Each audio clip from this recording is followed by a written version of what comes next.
I'm like, I haven't seen you all day. Where are you? Yeah, I was like, last night. Hello, thank you. You're live. Oh, we're live. I thought you said he's alive. I was like, what?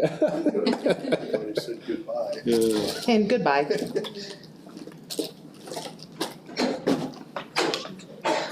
All right, well, one You more. have the sound on? Yeah. Okay.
All right, I call the meeting to order. Would you please all stand for the Pledge of Allegiance?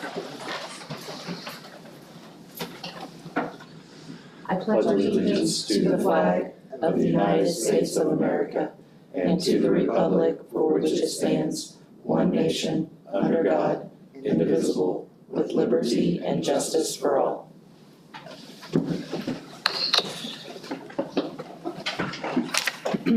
I motion we adopt the agenda as mailed. Second. Parsons. Aye. Heppenstall. Aye. Peterson. Aye. Williams. Aye.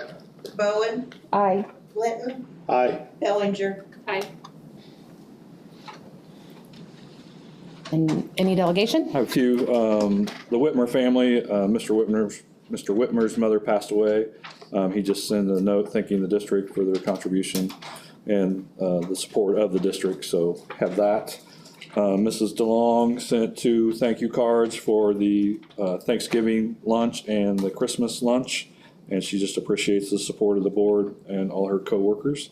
Enjoyed the meals.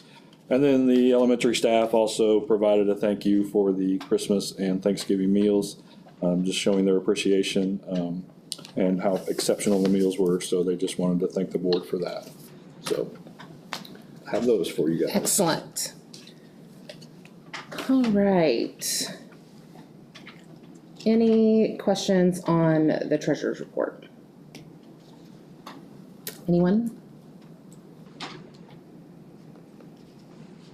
All right.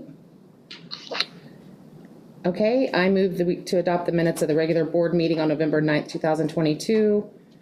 Approve the treasurer's report of November 30th, 2022. Replenish the petty cash in the elementary school of $170.21, the middle school $18.62, and the high school $174.94.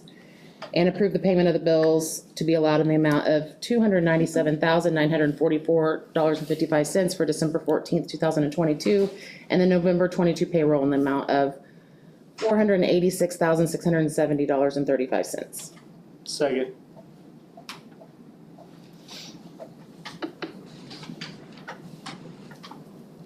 Williams. Aye. Bellinger. Aye. Parsons. Aye. Linton. Aye. Heppenstall. Aye. Peterson. Aye. Bowen. Aye. All right, we have first item, the alert security update. Yeah, we won't do the Stuco with the kids being out, so we decided to scrap the Stuco presentation for, unless you want to add anything about incentive. No, just that we were gonna have it Friday, but unfortunately that's now canceled. I think the students look forward to it. They usually have a pretty good time, and it's just a time to recognize those students who are doing what they're supposed to be doing in class. And the Stuco's come up with some good ideas, and so appreciate their efforts doing that. So maybe we'll reschedule it, we'll see, but didn't have them come. So old business, just an update on the access control. Andy has been working diligently with INA Alert to we've kind of tweaked the the proposal, but it's not over what you guys approved last month, and just some things that we kind of tweaked. So when it comes right down to it, we've signed the agreement. Their hope is to get everything installed before summer break. So they're hoping late spring or in spring sometime to get started. Included in the project will be installation and configuration of access control for the doors, as well as to convert our surveillance system over. Not only is the new surveillance package more powerful, but will give us alerts with corresponding camera footage for any number of different type of events.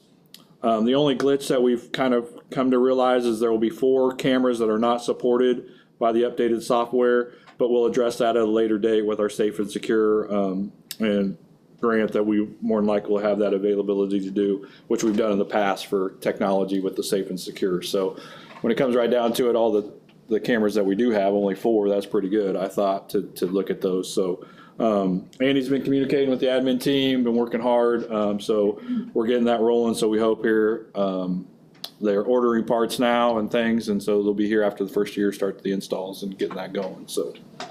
Excellent, So Andy, appreciate all his work on doing that. So. Any excellent. questions about access control update? All right, the Narcan policy. So, through a grant that Lisa Creetall, the district nurse, applied for, we received the Narcan, I guess it's medication. If you're not familiar, Narcan is a medication that can be given for someone who's experiencing an overdose of drugs. Basically, this policy is just to kind of cover us when it comes right down to it. It's just basically saying that if there is a person in distress which appears to have an opioid overdose, that people that are trained will be able to provide the Narcan to those, and it's a nasal spray, and only those that are trained to do that. So we would contact either the nurses, Lisa and Lindsay, as the assistant, and then Felix as well, our SRO, would be the 3 that would be trained to do that. We would communicate that out. They would come. The Narcan is going to be housed in the nurse's office for her to have that access to do that. But really, it just, as you can see in the policy, just slides that, provide some definitions, but also just that just kind of covers this. If somebody appears to be an opioid overdose, that we can provide the Narcan. I know this has happened in other districts, and it's had to been used, and it's been very helpful in these situations in crisis.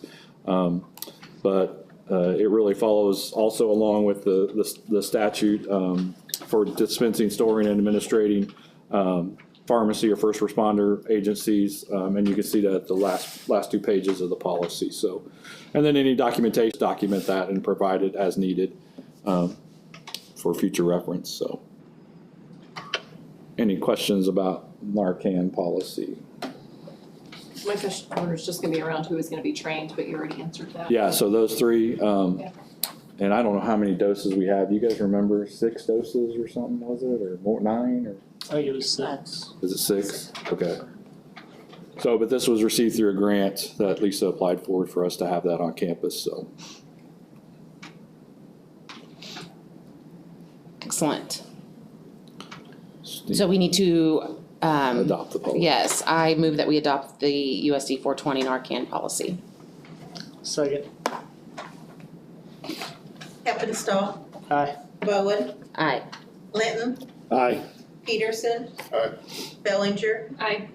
Williams, Aye. Parsons, Aye. All right. All right, next, sorry, Rural Okay. Vitality Center. Sometimes I announce it and sometimes I don't. I thought I'd just Yeah, throw it in mix it there. up, appreciate that. Yeah. So I provided with you a document. I met with Melissa Powelson. She's the Director of Business Development for the Future Service Leaders Organization. Melissa's from this area. I don't know, I can't remember what her maiden name is, but she seemed to have connections to Osage City, grew up in the area.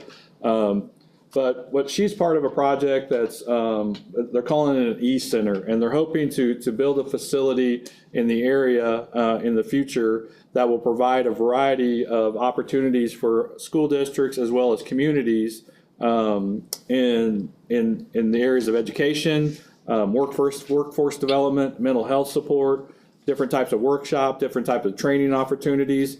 And she's requesting, along with North Lyon County, for our district to be a strategic partner. They're looking to partner with 2 districts that's gonna be close to the E-Center. And with North Lyon County and ourselves being relatively close to where they're locating this, and you see that in the packet of what their plan is to do that. They have the land. I think, it's my understanding they have the land secured to build this E-Center.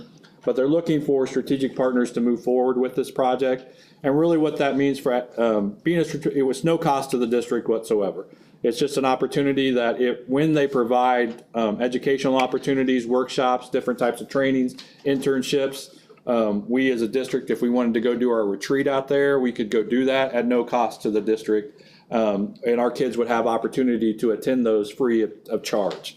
Any, K-State is included in this partnership, the veterinarian part of K-State, and doing different types of things that our kids could go experience depending on their pathway or things of that nature. So there's the possibilities are endless. I don't know where this is going to grow into, but they're looking for a district along North Lyon County has already signed on to partner as well.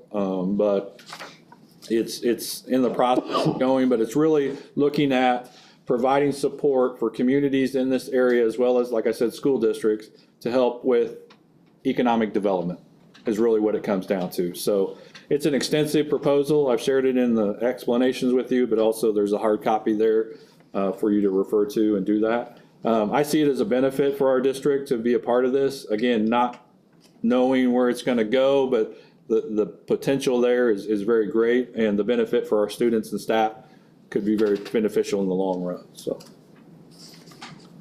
Yeah, when I looked at it, I was thinking more of it's too good to be true. So Yeah, I just kept I know, that's why. thinking, is there something else that's gonna pop up that says, now this is what we need from you? yeah, I no, didn't see anything like that. If we If- agree to be a strategic partner, do we know if there'd be some written documented contract that would, so that we knew exactly what our expectations were, but it would also line out, you guys get to attend? I can ask for that. I don't remember, I kind of talked about the verification of that, but I guess we never finished that conversation when it came down to it, but I can get that in writing for us, a memorandum of It's just what I- understanding. Yes, Sure. something, because I just kept thinking this is Yeah. too good. Yeah, And she might have mentioned that, but that's been a few weeks ago, but yeah, I can look into that, but it's just an opportunity for our district to be a partner, and hopefully it grows into the vision that they have, because it'd be really good for our communities as well as the area school districts for opportunities.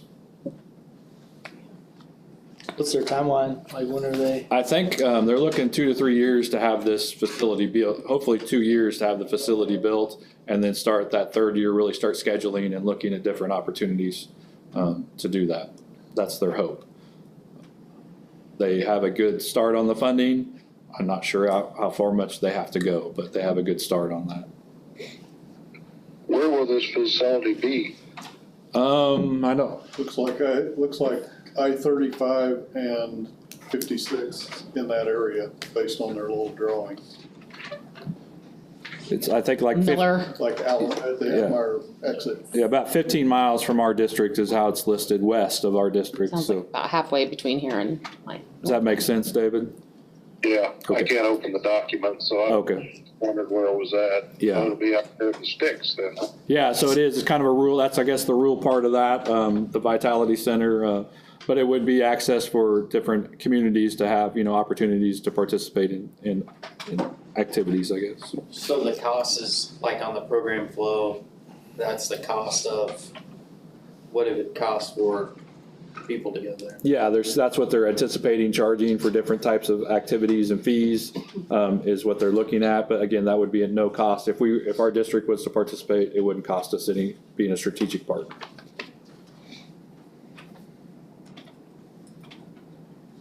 All right, any other questions? Thoughts, concerns? Anybody want to make a motion? This is an action item. Oh, it is. Yeah. I don't have to. Well, I make a motion that USD 420 be a strategic partner for the Rural Vitality Center project. Second. Peterson. Aye. Parsons. Aye. Bellinger. Aye. Heppenstall. Aye. Williams. Aye. Bowen. Aye.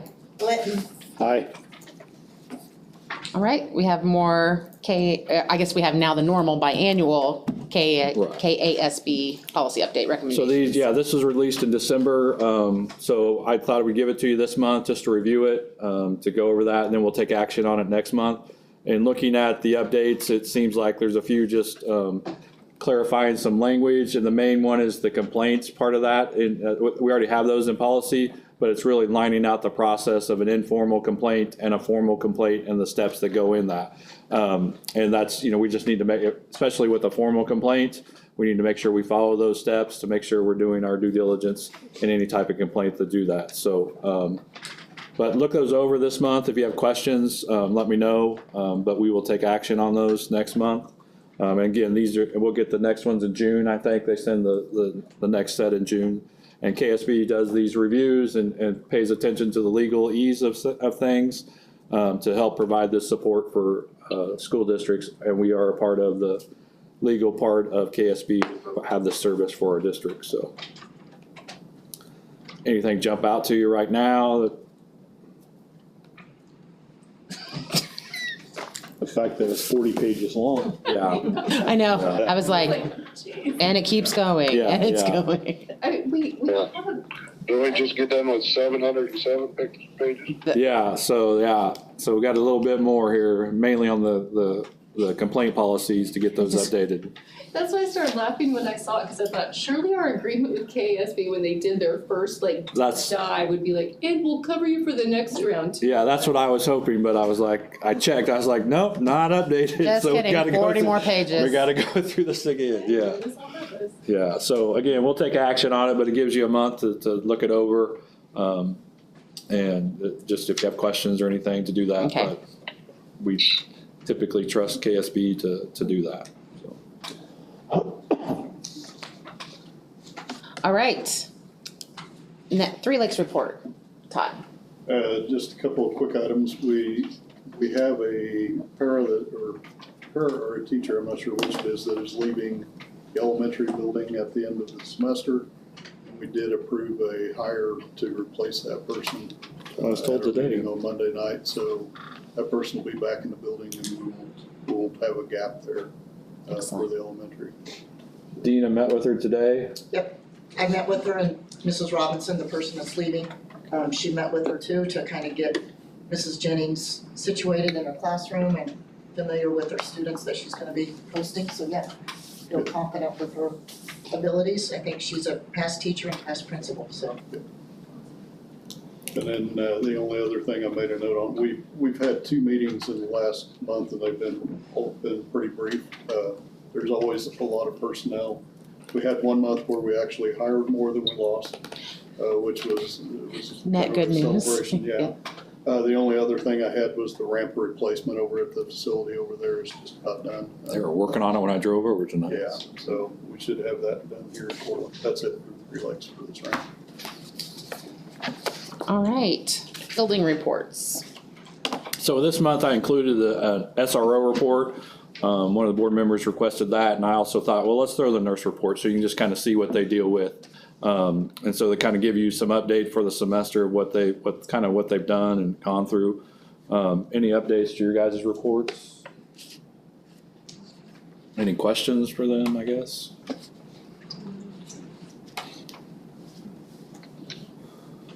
Is the SRO, Have we heard anything, when will we hear back on Kathy Reed's? That won't be decided until April or May, Okay, that's what we've said. I'll probably ask every month. Just out of curiosity. And it is for the 2024 Teacher of the Year. Yeah, So okay. they do everything like about a year and a half in advance. Oh, Oh, gotcha. wow, Yeah. okay. yeah, so if she were to be selected, then she would have the opportunity to do a lot of things for the Kansas State Department of Ed and promoting, just That's it. being Okay. teacher of the year. So that would be, then the next year she would be doing that stuff. So Okay. it's pretty cool. But is that, the SRO report help or make sense? Is that just kind of give you an idea what he's dealing with? And helping out. And then the nurse report too gives you some good of it. And she shares this with us every week when we have our admin meeting, so it's helpful to keep up to date on that as well. So, especially recently, so. Oh my goodness, for sure, for sure. Glad I wasn't the unruly fan that he had to deal with. It's not always me. No, just kidding. All right, we have the superintendent report. Okay, so first let's talk about student absences here. You know, I think I've kept you up to date on how we've done this, but just KSNT was here today to do a on-air interview, so we did that to kind of just reinforce what we put out yesterday to do that. But Lisa and Lindsay have done a good job of keeping us up to date on absences and working with the offices and doing that. And last week we were at 15 and we got 20 and Lisa's like, what we got going on? And I think on Friday we were about 25% if I remember correctly. It's days are kind of run together. So kind of hoping maybe you come back on Monday and might be seeing a difference. Well, no, we shot up to about 30 and that was at the beginning of the day and we're at 35% at the end of the day. And then but we didn't see that many staff were absent. We had a few home with kids, maybe one sick. But Tuesday was a whole different story. We were started at 40%. We were about 46 by the end of the day. I felt like and understood there was kids showing up sick because they wanted to play ball, which I can understand based on the rules that we have in place. And then we had teachers showing up sick because they knew we were short on subs and didn't want to put a burden on that. And it just didn't feel like it was in the best interest to do that. So made the recommendation to close schools for the remainder of the semester. We were seeing all kinds of, it wasn't just one particular it was RSV, it was influenza, it was strep, it was Croup. the stomach virus. I mean, it was a variety of things, and so. But Lisa I appreciate her giving me the information and trying to help us out with this. But ultimately, was that decision to do that. And these are just being treated as snow days. Is that we have about 7 days built into the calendar as it is. So. And we have days already built in to be off, so if we needed to replace those, but hopefully we don't have any bad weather that we have to fight later on and to do that because we don't want to add days to the calendar, so we'll be keeping up with that. But other than technically their medical emergency days is technically what they are, but they're treated like snow days if we were to do that. So just felt like it was in the best interest to do that. We did cancel our games for the rest of the week. There was a question about, we're going to allow the debate kids to go because it's regionals. But regionals it's kind of a bigger deal than just a typical wrestling meet or a Friday night basketball game, because this is their opportunity to qualify for state through the regional. So if they were healthy enough, Mr. Stuckey's going to take those kids to provide that opportunity for them. But there's just a lot of sickness going on and just felt that was the best decision for us to do. So hoping to make it to the end of the break, but we didn't make it. And other districts are experiencing absence, but not near what we are. They're anywhere from 14 to 20, 25, some are close to 25%, but we were way higher than a lot of districts that I'd reached out to. So, but we think we got it communicated out as best we could. We're still working through that, learning that process, and but we did our best with that as well. So any questions about student absences or the closure of school? So. Do we have any plans for like fumigating or stuff before we come back? They've done the cleaning. They've been doing that. It's just not helping. Doesn't appear to be helping because I think in most airborne, but they've done that. But yeah, Dan's got that going on with just to make sure we have a good clean to come back when we come back on the 3rd with our students. So. All right. Any other questions about student absences? I gave you some information about our legal max. We received our preliminary legal max. And basically what that is just KSD does kind of a general audit, I guess, of our budget and our numbers based on enrollment and our weightings that we have and gives us feedback. Based on the legal max, that if our computed general fund is larger than our adopted general fund, which it is about 200 and some thousand, I think. overall, then we are gonna need to republish our budget in order to take advantage of that computed general fund budget that we could have access to. If we don't, then we have the lower amount is all we could have access to. Not saying that we would use it, but if we did need it, it would be available to do that. So the plan is, we're gonna wait till after we have our audit, which will be after the first of the year. The state will come in and do that audit. We also have plans to meet with Fred Meyer, who's been working with the district through Greenbush to help us kind of do some planning and prepare for that. And then we will republish our budget, late school year in the spring, before June. We have time to do that, to get that done. So to give us that access to that additional funding if needed. So, but just wanted to give you a heads up on that. But we'll give you our updated information after the audit, when that happens, and just keep you informed about that and let you know the details when we do republish. So anything to add, Patty? Okay. All right. Keeping my papers together here.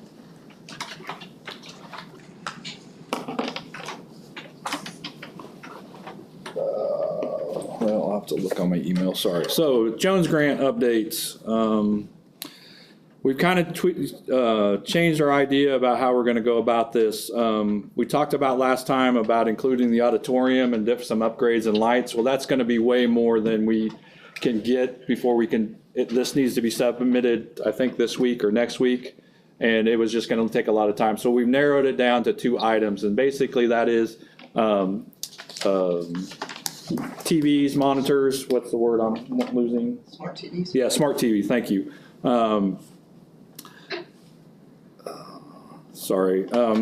Change it to that, as well as our track resurfacing, because it is a community park. The Jones Park out there is out there. And so we thought that we could ask to help with some of that as well. So included in the Jones will be 20 smart TVs that will replace the smart boards, as well as some additional TVs. He had on his plan to do 11, and that would replace all our smart boards, but there's some other areas that we could use. Natasha would like one in her meeting area, a smart TV for when they have meetings, and there's a couple other places to do that. So we decided to request 20 smart TVs, as well as include the track resurfacing to see if they can have that. Andy's reached out to Mrs. Masato, I can't think of her, for Cheryl. Yeah, and she thought it looked good. She didn't think we could get all of it, but at least we could get some help and support from that. So that's where we started. In our next, when they have this again, we'll be hopefully in a better place with the auditorium and looking for those upgrades to try to get some support in there. So that's, we've kind of narrowed it down to do that. So Andy will be submitting that, I think, yeah, by the end of this week. Yeah, it's this week. So Awesome, that's a great idea. that's the update on that, so.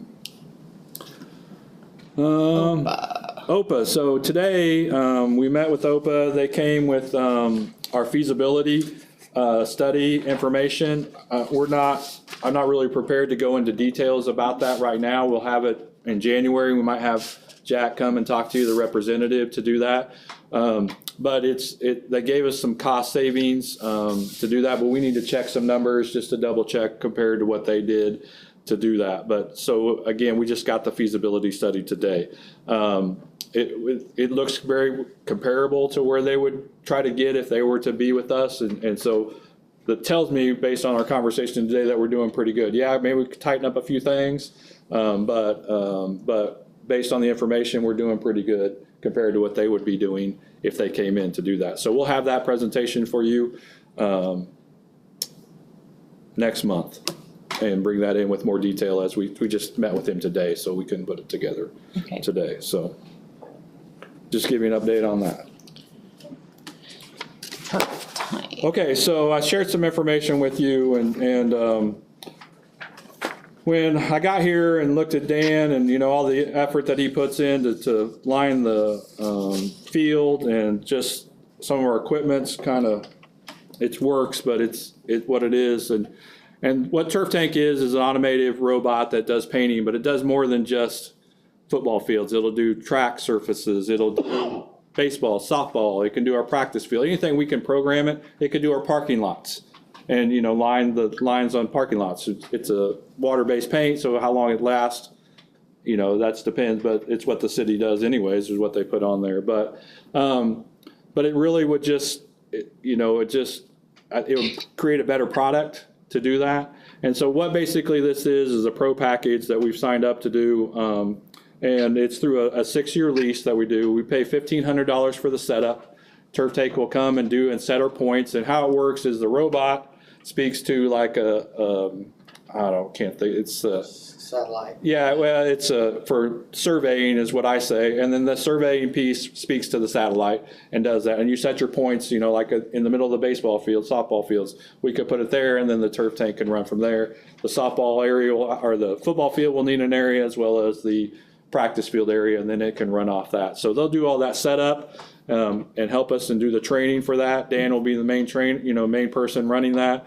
But Andy is very good at that stuff too, to have some backup support as needed. So the lease, it's a lease. It's for 6 years at $15,000 a year. We've talked to Corey and the city, and they're willing to split that cost with us for the first year at 50-50 right now. And then we would monitor use and then reevaluate that at the end of the year. If we use it more, then we probably should pay a little more compared to the city. If the city uses it more, then we'd have to really monitor and look at that. I'm working on an MOU with KSB to get that in place. I don't have that tonight to do that, but there will be an MOU because there's some questions that we have about storage and just maintenance. But the package we have 24 hour, 7 days a week service. If we have an issue, the districts that I've talked to, that they're there within 24 hours for sure to help. But there's those questions we need to line out between the city and the school district, and we'll line that out in the MOU. But we're going to see a better quality product. It's more accurate when it comes right down to it. It's going to cut down on the time that Dan and Jeff need to spend out there doing that. It can be used for more than just one thing, just the football field. It can be used for a variety of things. So and again, the districts I've talked to, they love it. They love it. So just want to let you know what that is going through that. Excellent. So we should be starting doing the setup here in the near future, getting those set points set and the training to do that. So It'll be in place for the spring I think season. so. That's the plan. So we'll have that set and ready to go. Hopefully with baseball, softball, and track. Okay. So will you guys start using it in the summer? Is that? That's the plan. More likely, yeah, because we don't really have any spring activities. I mean, it could, even for track meets, it can paint the discus sector and javelin sector lines, so it'll be useful there. I mean, baseball, softball, of course. He can do all his soccer fields that he has. I mean, it does graphic. I mean, it can do the Indian head. It can do all. I was going to ask about graphics, but I didn't know if that was being. It can do As part of the pro package, we get the big mascot, but we could also do put Osage City in the end zone or do it, we could put the mascot in the center field. I mean, you could do that as well, but. Dan was a little bit distraught because the football field isn't perfectly square. Yeah. He found out. He was off just a hair, but it was pretty impressive, but. It plotted 2 points. It plotted each goalpost, and then it just started. So they stated 45 minutes to paint the football field. Yeah. I mean, it Depends on how much you do, but it did, for the demo, they just basically did from 10 yards in, and it took 13 minutes to do it. It was pretty And big. Gary Thompson was out there. I mean, he was pretty impressed with it. I mean, all the other applications too. I mean, it's not just for football or soccer or whatever. So Yeah. it'll be used quite a bit.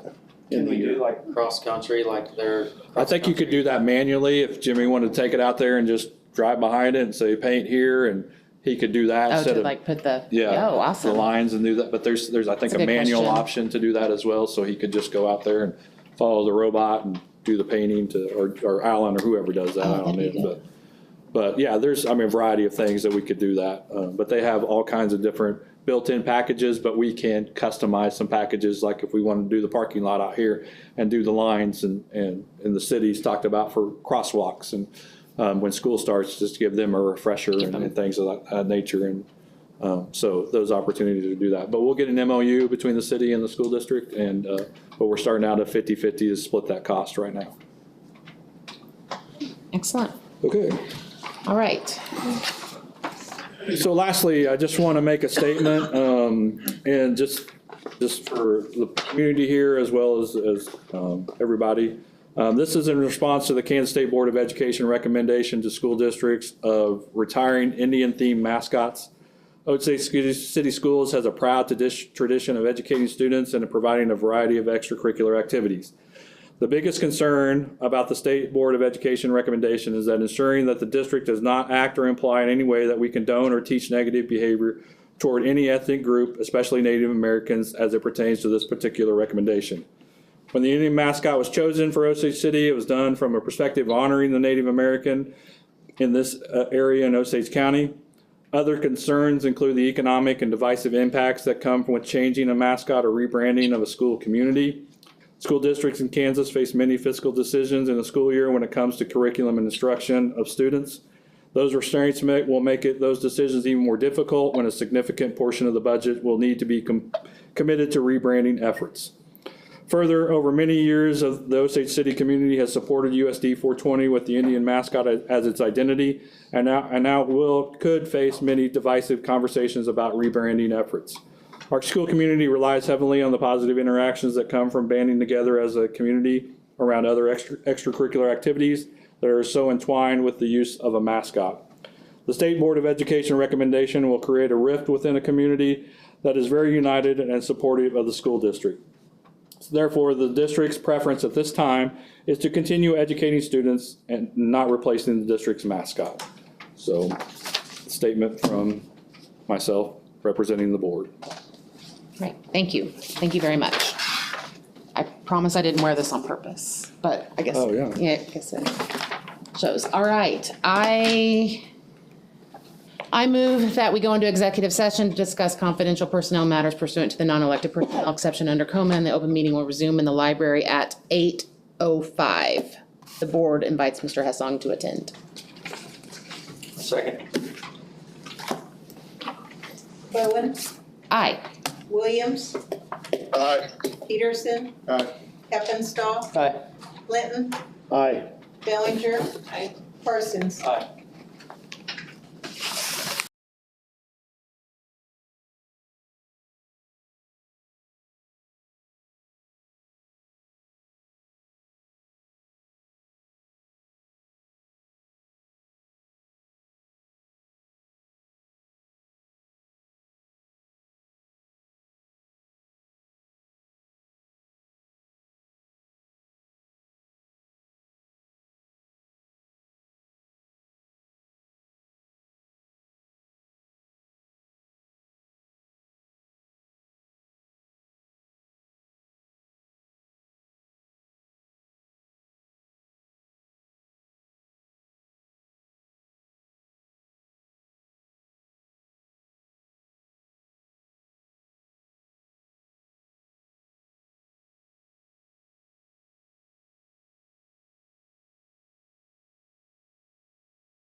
Okay, we're back in open session. I move that we approve the recommendation of Alberta Tate as the high school assistant wrestling coach and the resignation of Tammy Cerna as the middle school assistant volleyball coach. Second.